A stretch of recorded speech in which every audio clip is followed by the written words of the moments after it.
Prince Andrew is back in the headlines, not for associating with paedophiles and sex traffickers, nor for settling with his sexual assault accuser to the tune of £12 million. Instead, this time the prince has found himself connected to a multi-million-pound international fraud. The case concerns Nebahat Isbalin, a 77-year-old heiress and the wife of the former deputy leader of Turkey's ruling AK party.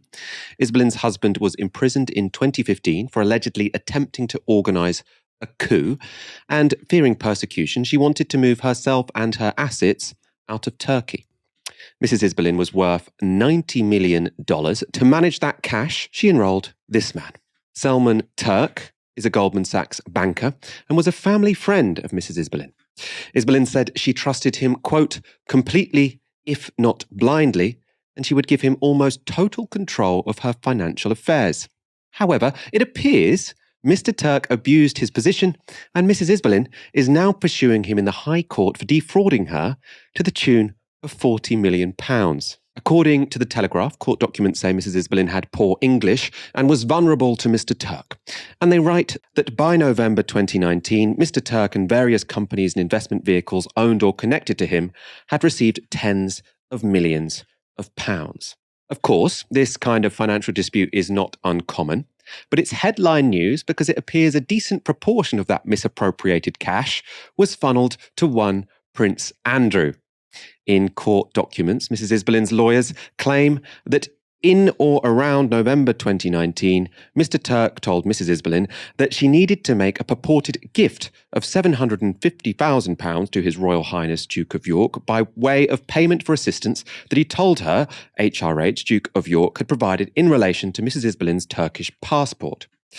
It's not clear why this lady was led to believe Prince Andrew could help her acquire a Turkish passport. She had left hers in Turkey when she fled, or whether Prince Andrew was aware such an impression had been given.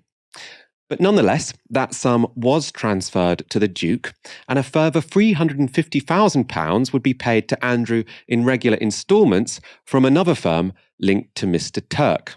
So far, so embarrassing. The next question, though, is why Selam Turk might have wanted to funnel someone else's cash to Prince Andrew. On this front, the timing of the transfer is interesting. That's because 9 days before it was made, Prince Andrew hosted his own version of the BBC's reality show Dragon's Den, and according to the Telegraph, his event, called Pitch at Palace, involved entrepreneurs presenting rapid-fire pitches lasting no more than 3 minutes to a room at St. James's Palace filled with CEOs, influencers, angels, mentors, and business partners. The winner of the night's prestigious People's Choice Award was a digital banking company called Heyman AI. Its chief executive and founder is Selman Turk.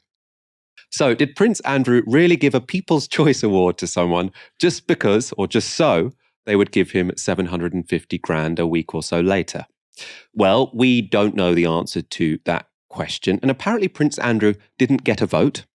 But Mrs. Isbalin seems suspicious that the two events are connected. Court documents say Mrs. Isbalin's evidence is that she was told the payment was to be made in connection with immigration documents.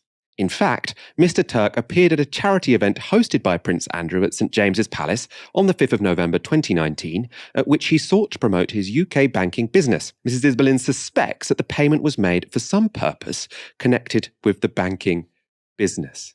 Aaron, there's obviously no suggestion Prince Andrew knew he was involved in a sort of alleged international fraud scandal, but receiving $750,000 from someone after you've given them your own People's Choice Award seems a little suspicious, doesn't it? Yeah, I think we've probably established that Prince Andrew doesn't have the best judgment when it comes to his personal decision making, and that's being charitable. But I do wonder now that these stories are clearly coming out because it's okay to take pot shots at Prince Andrew, right? It was verboten in much the British media to really dig when it came to the royal household. That's now gone. I think we're going to see a lot more stories like this, Michael. We are going to talk a bit more about this event of it, the Telegraph, right? Pitch at Palace, established in the UK 6 years earlier as a not-for-profit company, was the brainchild of the Duke of York, dreamed up after his coveted role as a trade envoy was terminated in 2011 over his friendship with Jeffrey Epstein, the convicted child sex offender. Pitch at Palace's mission was to hunt out burgeoning startups and help them find investment and grow the business. And it just so happens that the video of the event in which suspected fraudster Salman Turk appeared is still online. Let's take a look. At Heyman AI, by using today's technology, we make banking much simpler. In order to achieve this, we hired 60 people who believe that we can create next people's champion. Those include C-level executives from HSBC to Bank of England. Then we took current banking products and recreated them to meet the expectations of the new age by putting customer at the heart of the product.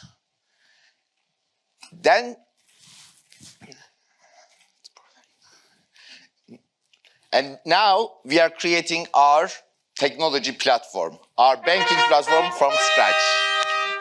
Right, the People's Choice Award was won by Heyman AI by some margin. They've done a really good job, so well done, Heyman AI, for that. Congratulations to all of you for what you have achieved. So congratulations. Now, before we do another set of photographs, because they're waiting for you guys, just to say to you that our next event will be the global event, which is held on the 11th of December. But our next pitch, by unanimous decision of the partners and board of directors, will be pitch 13.